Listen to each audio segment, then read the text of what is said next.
What's going on, guys? Welcome back to the Contractor Secrets Podcast. In today's episode, I sit down with Bradley Ellison of Somerset Painting in Michigan, multi-million-dollar painting company. And Bradley shares with us some wisdom, some gems, and some things that I think are going to definitely help anyone listening to this, including myself, about how to run a successful, profitable business with a focus on balancing work and life. So that's one of his values, and I think all of us can learn a little bit from it.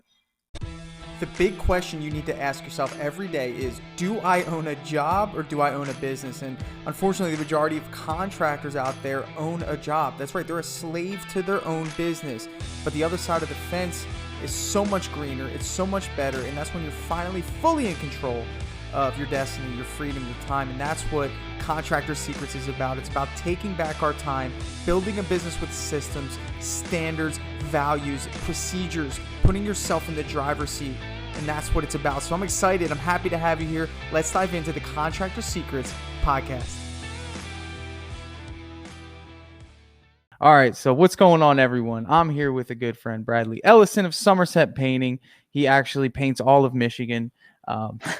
And he's here kind enough to join us on the Contractor Secrets Podcast. And I'm going to grill him with questions and try to get all of his gems out of him so everyone else can succeed in the way that his company has. Brad, welcome to Contractor Secrets Podcast. Thanks for having me. Super excited to be on. Awesome, man. So we're streaming live in the Painting Contractors Facebook group. Those of you who know Brad, please feel free to ask questions as we go through this.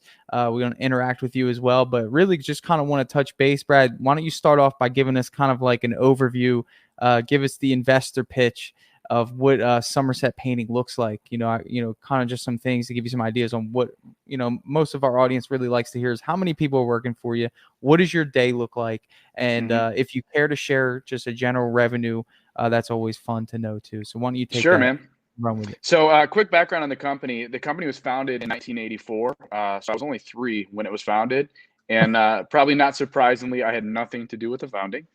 I met my partner, Rick Hartzell, about 6 or 7 years ago at church. It was kind of a chance encounter. I own a health insurance agency as well, and I was looking for more seasonal business to get into. And so I met Rick one morning at church. We hit it off immediately. 2 days later, he offered me a position within his company, to which I replied, I would love to sell your painting services. I'll probably be the best sales guy you ever had, but I'm not interested in being just a sales guy. I only want to come on board if there's an opportunity to own your company eventually. And Rick is in his 60s, and he said, perfect. I need someone to buy it from me in a few years. Let's start working together and see what happens. So Wow. that was 6 years ago. We signed our purchase agreement last year. So right now we are 50-50 partners, and a year and a half from now, I'll be the sole owner. So, yeah, go ahead if you have a question. No, I was going to say, it's interesting because a lot of people look at it like they want to sell their business at some point. They have this idea. They've heard selling a business is a good idea. And a lot of people think like, how could I possibly sell my business? Because I do so much of everything. No one can replace me. And what's interesting is you've been working alongside this guy for 3 years. Like you're slowly becoming the face, if you're not already the face of Somerset Painting, right? Yeah, well, the transition was pretty quick. I mean, the reality is Rick started a company with super high integrity.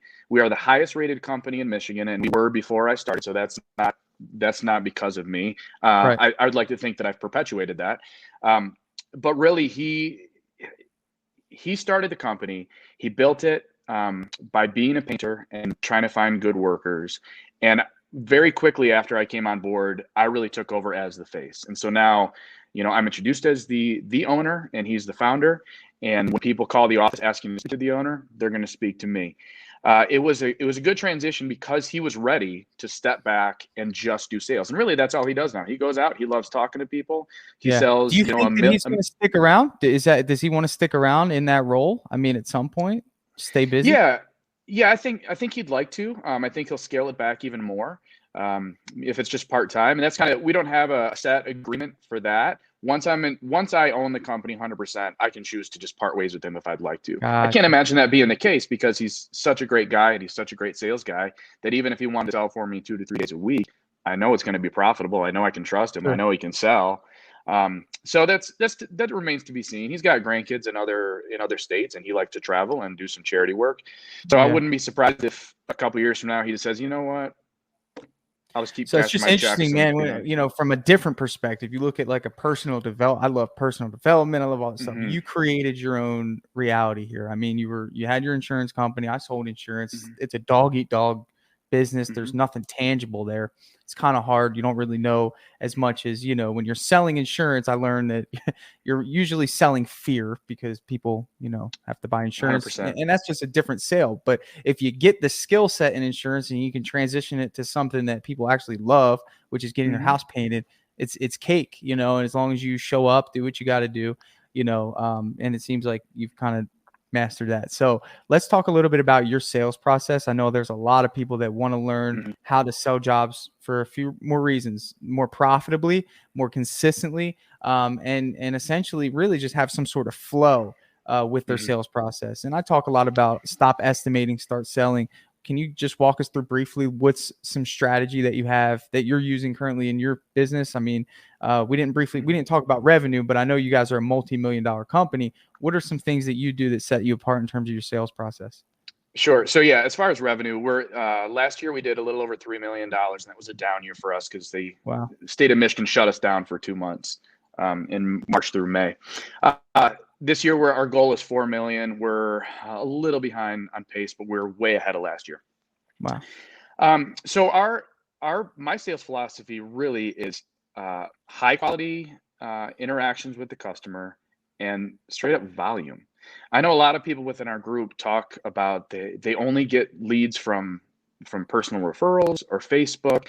And those, you and I both know, Tanner, that those are the most valuable types of leads that you can get, Of right? It's course. like it's a no-brainer. They're going to They purchase know from you. you, they like you, they trust you, they just Mhm. want you to give them the price. Yeah, got it. And Love that it. works great if you're a painter and you have one or two guys working with you, and you can probably stay busy that way.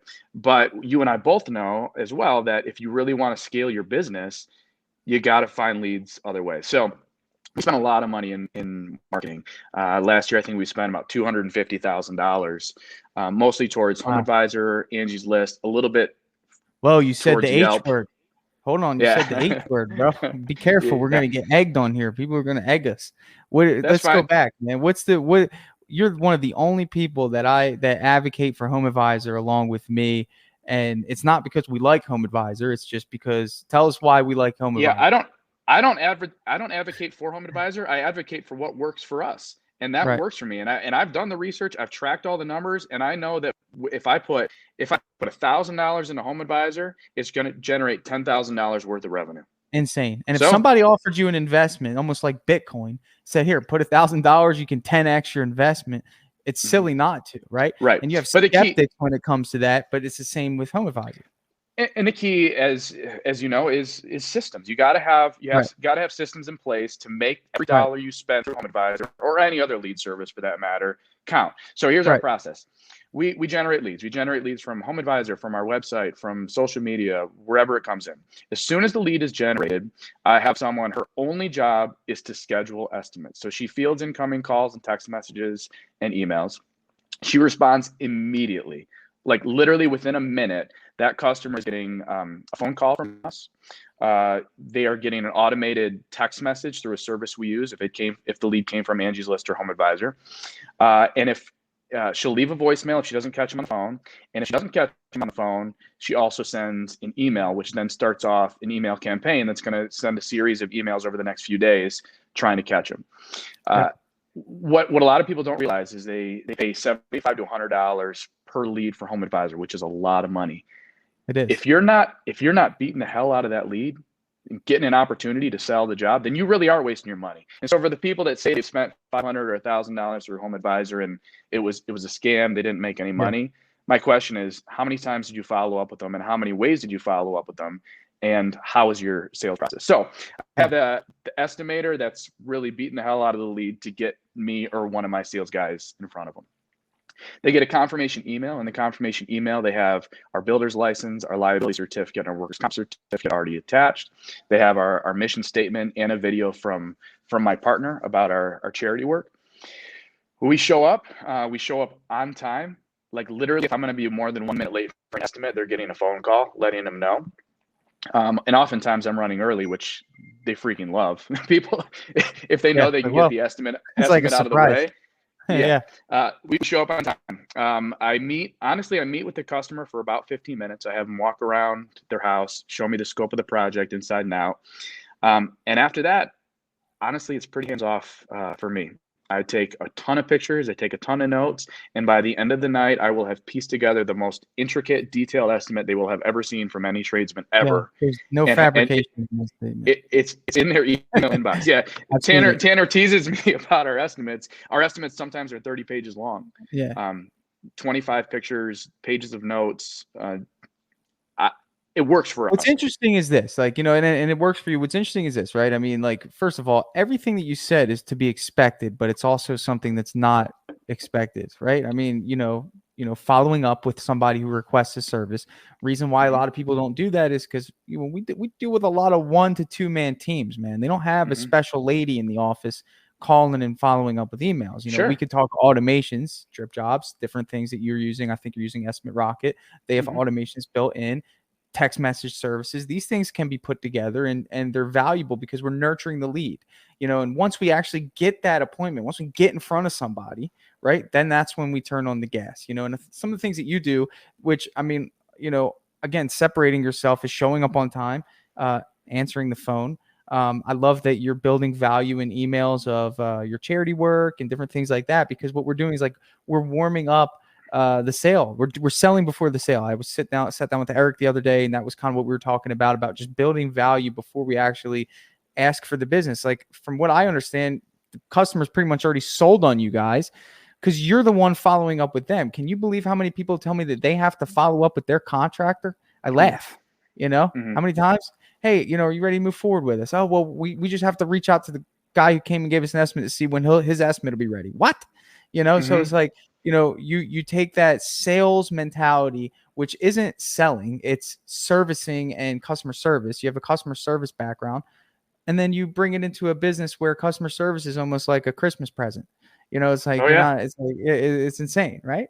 And obviously that works to our advantage, right? So when I talk to a customer, I reach out, hey, are you ready to move forward? And they say, well, we're still waiting on these 2 other estimates. I always make a joke about it. I say, yeah, we're always the first one to have our estimate delivered. We're always waiting on other companies. I guess that's the downside to running a business so professionally and efficiently. Boom. We'll wait for those other guys. Boom. Then, well, yeah. I mean, it's and you're raising the standard, man. It's it's ultimately like this. People understand that they pay for a great experience. That's why people go on vacation, they go to Disneyland. It's worth more to pay for a great experience, right? But if you're not providing that great experience, which you're just building trust and essentially foreshadowing that the actual work is going to be done properly, efficiently, and you're not going to cause them pain, through litigation and headaches and not showing up and guys doing things they shouldn't do, they're going to pay more for that. And the right customers appreciate that. Sometimes it takes customers who have been through a poor experience to see a guy in a company like you and say, you know what, this is how it should have been. No problem. Here's the money that you want, because I'm not going through that again. Right. But yeah, people want to pay for a good experience. And I've also found that the people that don't want to pay for a good experience and ask me to price match or offer a discount, we took a hard stance on people that ask for discounts this year. The answer is simply, you know what? We don't do discounts, and quite frankly, the people that ask for discounts oftentimes are the biggest headache. So I'm going to go ahead and pass in your project. Good luck. Yeah, and they're like shocked. Yeah. But isn't that true? Isn't that true? The people that ask for discounts are the biggest nightmares. They're the most demanding. Well, there's a couple people that, like, some people ask me for a military discount out of nowhere, right? Like, and that's fine. Here, absolutely. Like, some people ask for a senior discount, no problem. And I have 150 flat fees for both, right? No problem. Sure. Like, you can get, if I give you a price and then right before you give me a deposit that I know you're about to give me and you throw that out, no problem. But if you're coming at me like, hey, this company came in here, what can you do? And those are the discounts that I will not even consider. I would love to sit down with them and be like, okay, let's do this. Do me a favor. I want you to get me a log of the other company's labor, and I want you to get me a log of their insurance, their workers' comp. I want to know what they're paying each guy. I want to know what their last 5 jobs look like. I want to talk to the last 5 customers. I want to see all the reviews. Let's compare reviews first before we compare price. Oh, Let's compare, you know what I'm saying? Let's see how many Oh, yeah. reviews they have. Oh, they have 3, and you want to compare me to 250, and you want me to compare Yep. price. So it's like, that's the thing, is like, if you didn't do a good enough job though, showcasing why you're different in terms of what's off the paper, then some customers might see it as, well, I can't really identify a difference. Like for you though, For sure. you know what I'm saying? Like you do so much before, during, that it's like, okay, wait a minute. There's definitely some differences here, even if the scope is the same, right? Right. Yeah. And I could tell them, hey, I could charge you a lighter price by paying guys $15 an hour like my competitors, but Exactly. then I wouldn't be Somerset painting, and you wouldn't I want to got hire me guys that anyway. have been with me since I started the business, miss. Okay. I didn't just pick them up at Home Depot. Right. There's labor involved. I learned that I have to, I wouldn't explain it like that. I'm talking to you, but I have to explain it like this. It's like, miss, you're getting 4 painters on the job. The labor charge that you're paying us is for that service, right? So when you compare us to another company, you may only be getting 1 to 2 painters, which, on the surface, you might say, well, what's the big deal? Well, guess what? If your job lands on a Friday, those 1 to 2 painters are going to be pretty tired, as opposed to our 4 painters who are fresh and the workload is balanced. Big difference, right? So like you got to be creative if you really want the job. I'm not doing this on a 1-2 bedroom. I'm doing this on our bread and butter, full interiors, the good jobs, you know what I'm saying?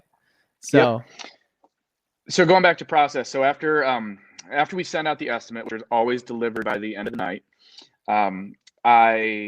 we have a series of automated follow-up emails that are going to go out starting 3 days later, then 7 days later.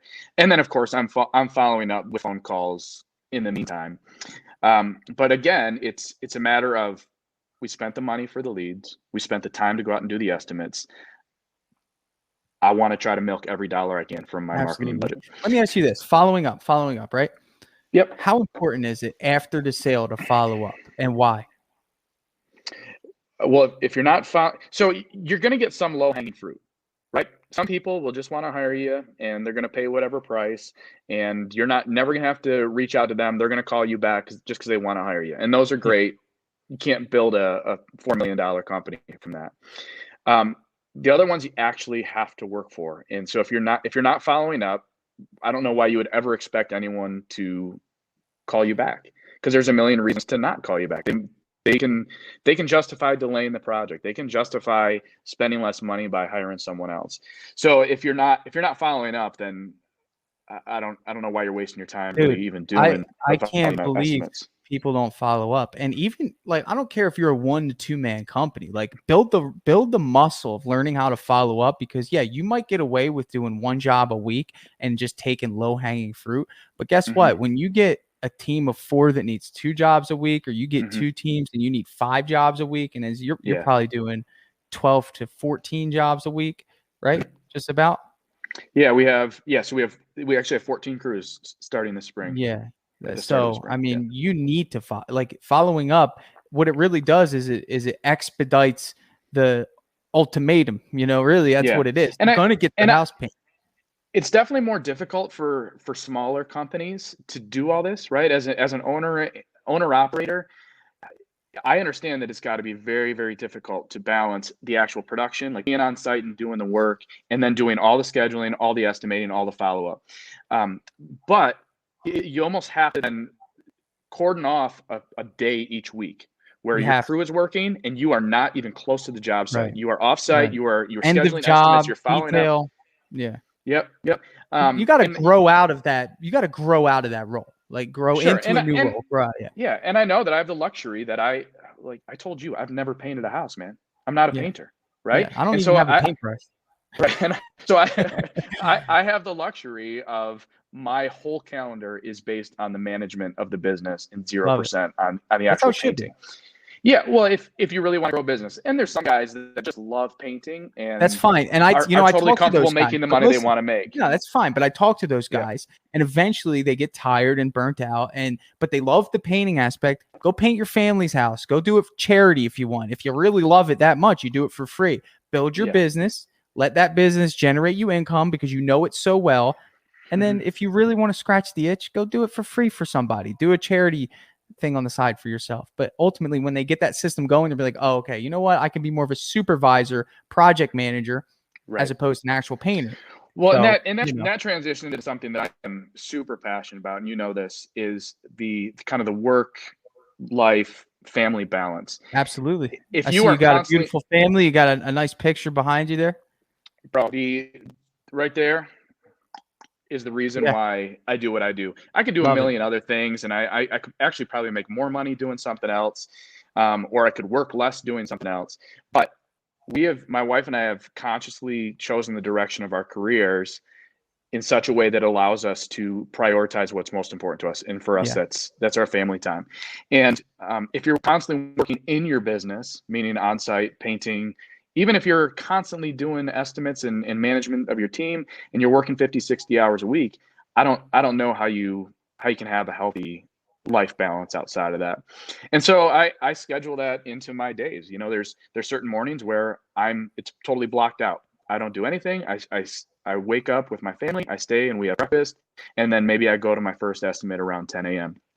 I get to the gym 5 days a week without fail, and I schedule it into my day. Uh, and in the way that we've structured Somerset and our estimating process, it allows me to get home most days, even during busy season, by 3 or 3:30 p.m. And I Nice. have time with my wife and my two kids. Uh, that to me is the most important. If at some point it was working out where I was having to do 60, 70 hours a week, which I've done in previous positions, I quit. And Yeah. I'll walk away from Somerset and I'll go do something else, even if it means making less money. Yeah. Yeah, your value system's in the right place. And I think that, I think that needs to be centered because part of the motivation of those who have that value system that aren't quite there and are frustrated and thinking about leaving their business, well, they need to really talk to one of us, I think, and ultimately get to a Hmm. point where, the business is built around their family rather than their family being built around their business. And I think that's a Right. really important thing. I mean, you have a business to supplement the things that are most valuable. And when all those things outside of your work are healthy and thriving, guess what else thrives? Your Things, business. yeah, your business. It just Yeah. happens by default. You're right. Yeah. Right. And Yeah. so, and because that's our priority, I also prioritize that with my staff. So I tell my staff, like my office staff, my project managers, my quality So real control quick, how many manager. staff members do you have? So we have three full-time staff members. Me and Okay. my partner do sales. We have another full-time sales guy, and then we have all of our crew leaders. So like the staff that are paid salaries, Right. they're expected to work from 8:30 to 4:30, and once 4:30 comes around, they can turn off their phone and ignore my phone calls if absolutely needed.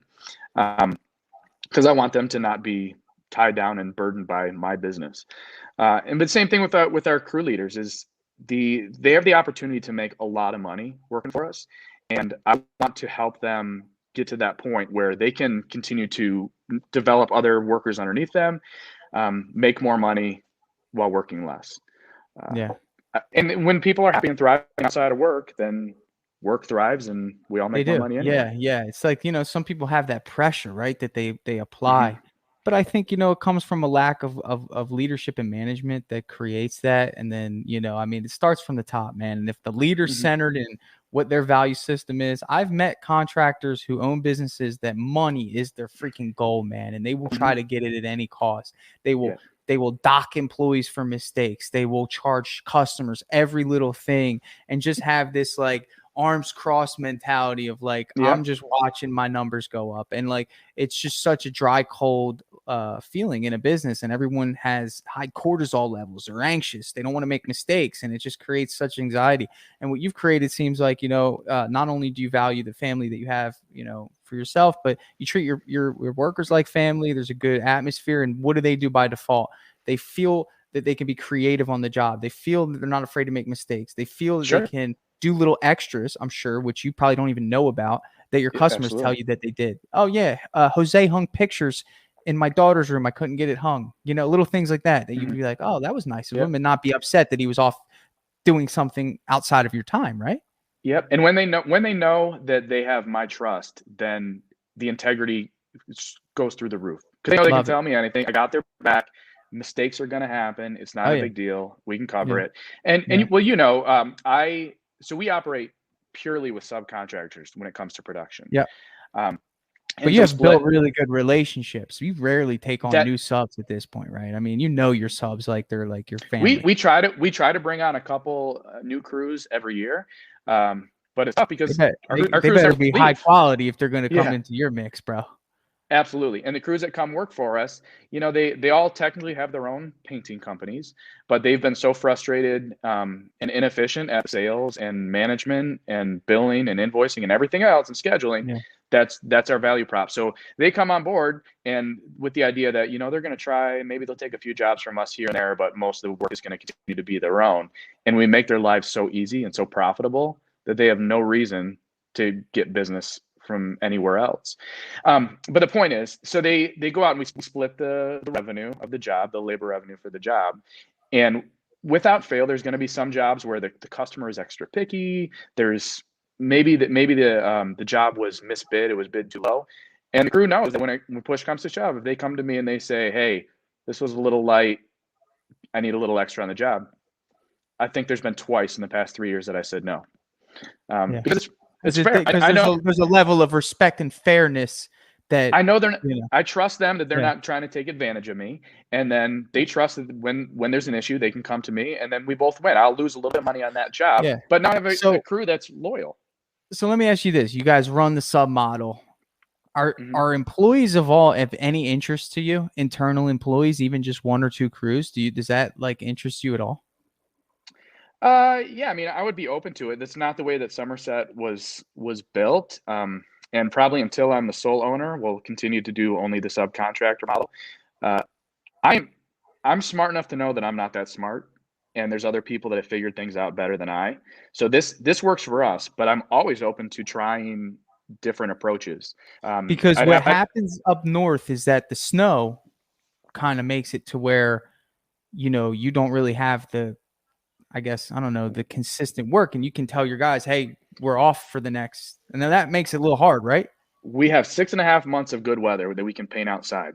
That we're just about to kick off, and then from November through April, really, it's just interior work, and it's light. We during the summer months, we might sell $400,000 to $500,000 worth of jobs every month.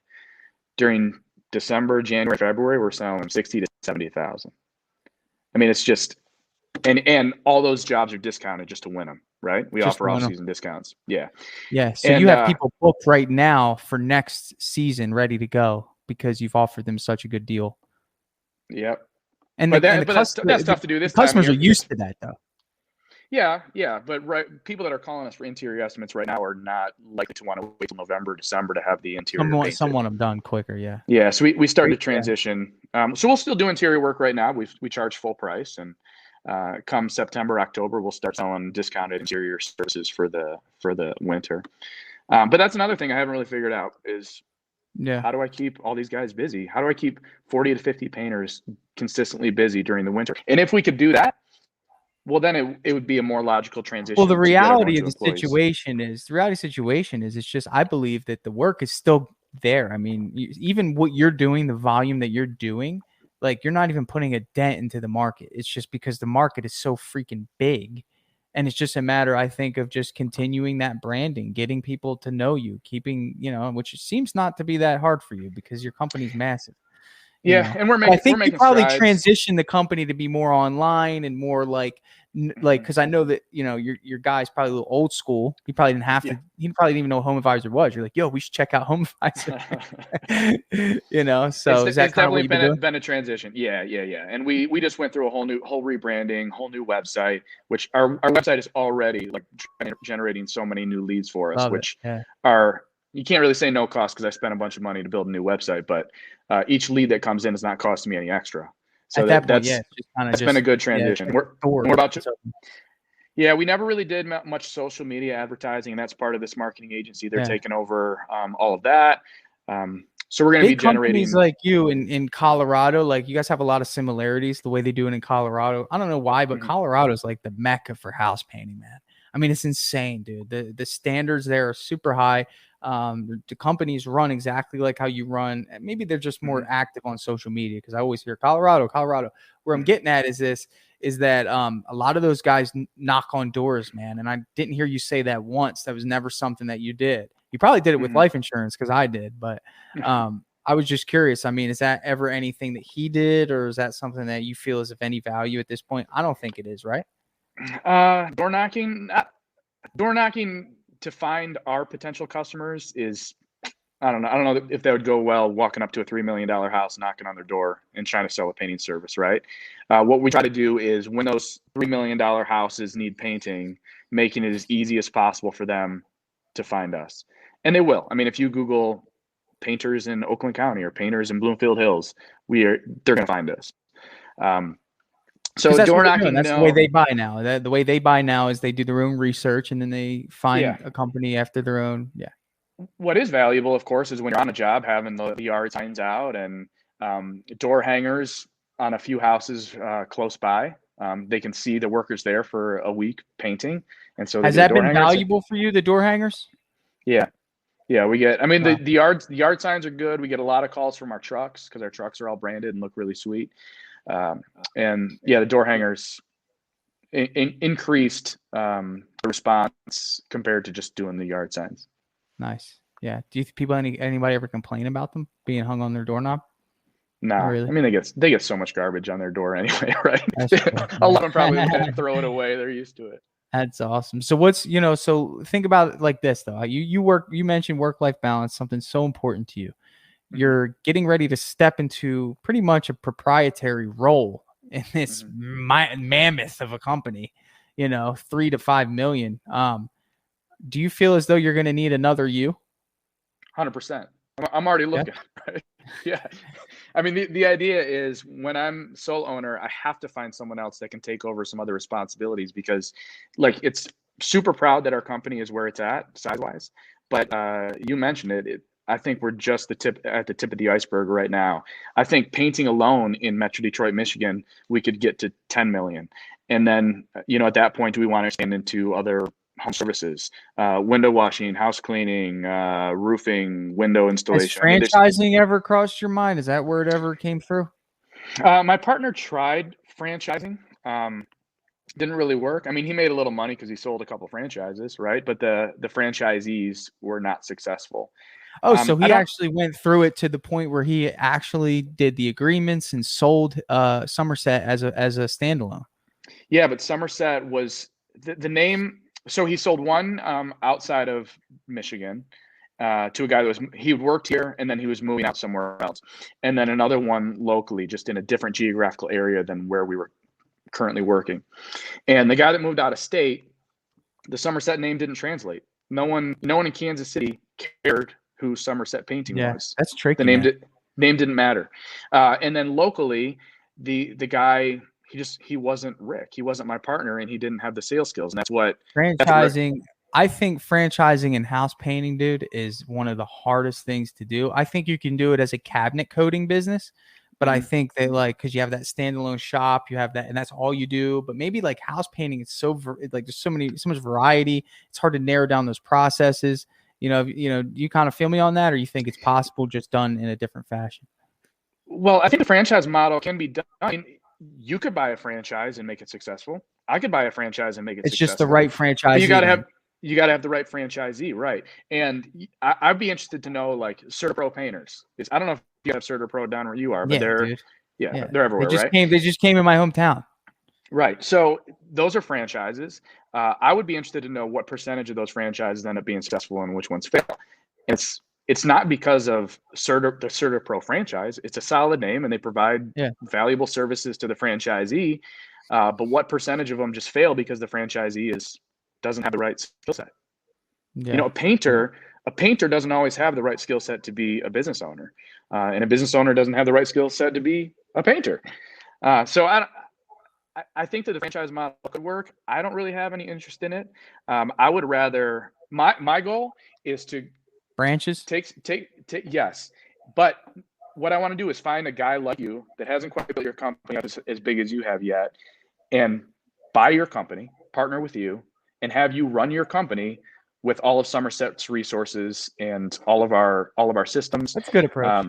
Yeah. And then, I'm kind of hands off and I'm just kind of I'm helping to build the systems and manage it and take a huge amount of workload off, because we could in-house all the scheduling, all the invoicing, even from Michigan, even if these other branches are outside of Michigan. Yeah, I thought about that, right? I mean, if you have the system to where you can kind of like upload the photos, you get the square footage of the house, like you get all that, you can send that information to corporate.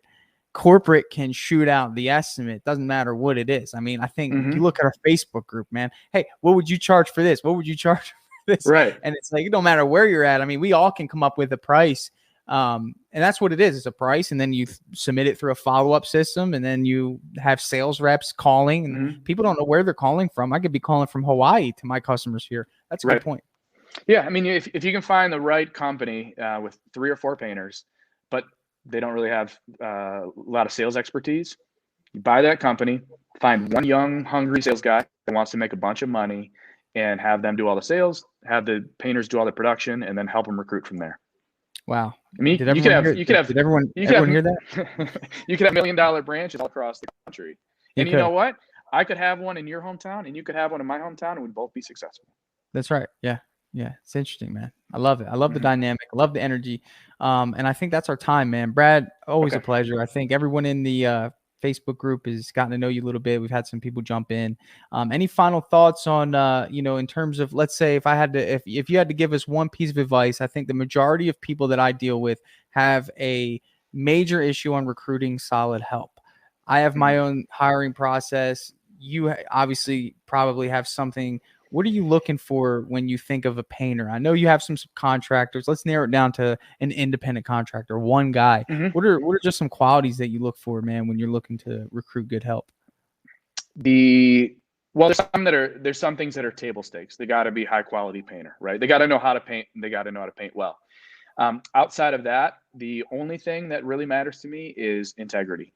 And if they're going to tell the truth, if they're going to show up when they're supposed to, if they're going to tell me things as they actually are and be honest, then I can work with that, and I can help them to grow their business. How do you filter that out? Because I think that's the problem, is some people hire out of desperation. I mean, do you have any ways you can find if someone's integral? Hire slow, fire fast. So yeah, that's the motto.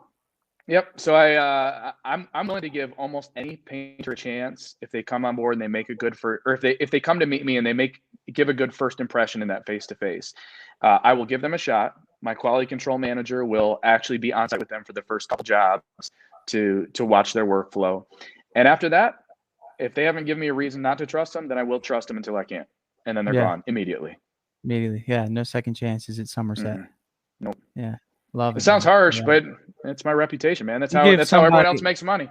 Yeah, you got to, man. You have a responsibility to your customers in the same way that, they have responsibility to you. Once that trust is broken, man, that's it. Got to go.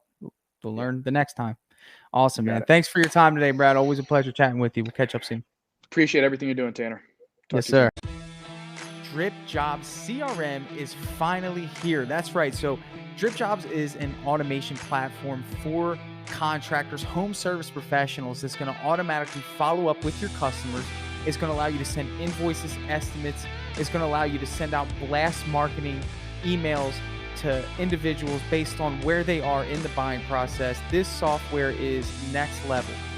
And I'm reaching out to you. You're a listener of this podcast, and I want you to be one of the first ones to give it a shot.